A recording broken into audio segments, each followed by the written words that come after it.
नमस्कार, आप देख रहे हैं केबीसी न्यूज। बिहार सरकार के खनन एवं भूतत्व विभाग ने काफी राजस्व का अर्जन किया है। 2025-26 का जो वित्तीय वर्ष का लेखा जोखा है, आज ये लेखा जोखा पेश करते हुए खनन एवं भूतत्व विभाग के मंत्री विजय कुमार सिन्हा ने क्या कुछ कहा है, सबसे पहले हम सुनाते हैं विजय कुमार सिन्हा की ये प्रेस कॉन्फ्रेंस के बयान। मैं तो यही कहना चाहूंगा कि बिहार में लघु खनन से जुड़ी गतिविधियां बंदूक और वर्चस्व की लड़ाई का प्रयास समझी जाती थी। माइंस डिपार्टमेंट को लोग उसी रूप में लेते थे। ऐसे में आतंक, अपराध और अराजकता के प्रति जीरो टॉलरेंस का माननीय मुख्यमंत्री जी और एनडीए सरकार का जो शंखनाद था, आज आदरणीय प्रधानमंत्री जी के आशीर्वाद और माननीय मुख्यमंत्री जी के प्रोत्साहन से हमने बिहार खनन परिदृश्य को उपद्रव के प्रयास से उद्यमिता के उभरते हुए क्षेत्र में बदलने का प्रयास किया है। आज बिहार में अवैध खनन की नहीं, राजस्व संग्रह की चर्चा हो रही है। ओवरलोडिंग की जगह अब अपॉर्चुनिटी की बात बिहार के अंदर की जा रही है। विभाग में पारदर्शिता और आपसी समन्वय से हम हर व्यवधान का सटीक समाधान करने पर बल दे रहे हैं, जिसका सीधा प्रभाव राज्य के खनन परिदृश्य पर भी देखा जा रहा है। वर्ष 2001-2 में जहां बिहार का राजस्व संग्रह महज 41 करोड़ था, वहीं माननीय मुख्यमंत्री जी एनडीए सरकार ने 2009-10 में इसे बढ़ाकर 263 करोड़ तक पहुंचाया। और आपको जान करके खुशी होगा कि पिछले 5 वित्तीय वर्ष में 2021-22 में लगभग 1700 करोड़ का राजस्व था और आज 24-25 में 3536 करोड़ का राजस्व का संग्रह हमारा विभाग ने किया।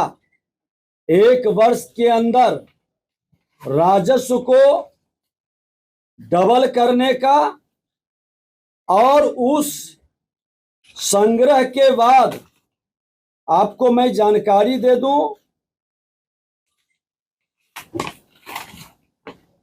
कि 273 जो हमारे घाट थे निलंबित, जिसमें 214 संचालित हुए, शेष पर्यावरण स्वीकृति के प्रक्रियाधीन है। 78 भालू घाट विभिन्न कारणों से लोग प्रत्यार्पित सरेंडर कर दिए, जिसमें 12 घाट का पुनः निविदा हमने किया है। अब जानकारी हो कि 78 घाट के कारण 600 करोड़ का विभाग को डायरेक्ट नुकसान इस वित्तीय वर्ष में किया गया। वह घाट सरेंडर करने का कारण जो लोगों ने बताया कि अधिक बोली लगा के लोग घाट लिए थे, लेकिन ओवरलोडिंग अवैध खनन बंद हो जाने से उनको लगा कि नुकसान होगा तो वो सरेंडर कर दिए। और हमने भी विभाग में बैठकर अपने पदाधिकारियों के साथ, सचिव डायरेक्टर के साथ स्पष्ट निर्देशित किया, जो पिछले बार भी हमने कहा कि जो घाट सरेंडर किए हैं वो कंपनी में डायरेक्टर हो या पार्टनर हो, ऐसे लोग को किसी भी दूसरे फर्म के नाम से अगर जो ये दोबारा घाट लेना चाहेंगे तो उन पर पूरी मॉनिटरिंग और नजर रखें और उनको कतई ये अवसर नहीं मिले, ये व्यवस्था सुनिश्चित करने का हमने निर्देश दिया है। विभाग के अंदर 2025-26 में 78 घाट सरेंडर करने के बाद भी कल हमारा ईयर क्लोजिंग मार्च का 31 मार्च का 3592 करोड़ रुपया का हम राजस्व संग्रह किए, जो पिछले बार से ज्यादा है। और जबकि आपको मैं जानकारी दे दूं कि बहुत सारे विभाग से राजस्व जो हमको आना था कार्य विभाग से 150 करोड़ के लगभग राजस्व नहीं आया, जबकि पिछले बार 511 करोड़ आया था। इस बार 369 करोड़ से कम। उसी तरह से रेलवे से 32 करोड़ का हम लोग बात भी किए थे, लेकिन कल तक वो नहीं दे सके। पटना मेट्रो से 6.5 करोड़ का था, CPWD से 20 करोड़ का, RWD से 70 करोड़ का। इस तरह से जोड़कर 309 करोड़ अगर जो हम जोड़ देते हैं, जो आ जाएगा इस महीने के अंदर आ जाएगा, बहुत सा तकनीकी कारण से कल क्लोजिंग आवर में, तो हमारा राजस्व 3592 करोड़ से ये बढ़कर करके लगभग 3800 करोड़ से ऊपर हो जाएगा। ये एक बड़ी उपलब्धि है।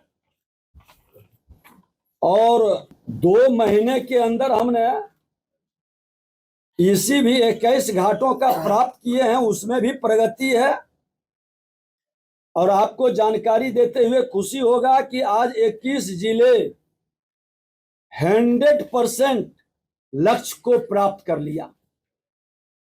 मैं उनको धन्यवाद और बधाई भी देता हूं अपने विभाग को कि हमारा विभाग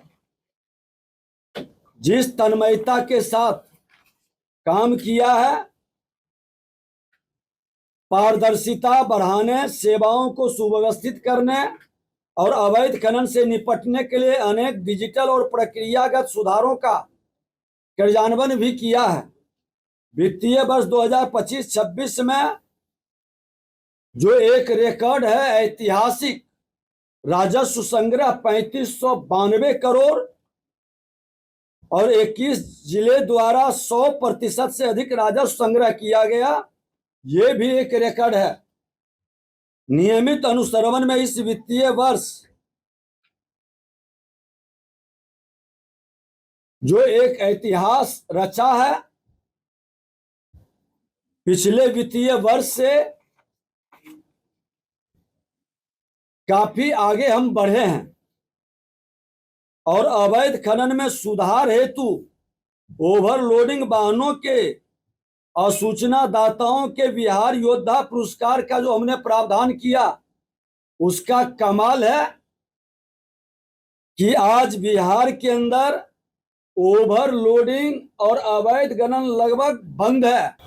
तो आपने सुना, जिस तरह से बता रहे हैं विजय कुमार सिन्हा कि खनन एवं भूतत्व विभाग ने 3592 करोड़ रुपए के राजस्व का अर्जन किया है। और साथ ही साथ विजय कुमार सिन्हा ने कई ऐसे योद्धाओं को सम्मानित करने का भी काम किया है, जिस तरह से अवैध बालू खनन को रोकने के लिए जिन्होंने मदद किया, और साथ ही साथ कई ऐसी योजनाएं लागू भी की है। और इन तमाम योजनाओं को लेकर के उन्होंने बताया कि बिहार में राजस्व भी बढ़ेगी और रोजगार भी पनपेगा, और उस रोजगार से हमारे जो युवा हैं वो लाभान्वित होंगे और समाज में एक सकारात्मक पहल शुरू होगा।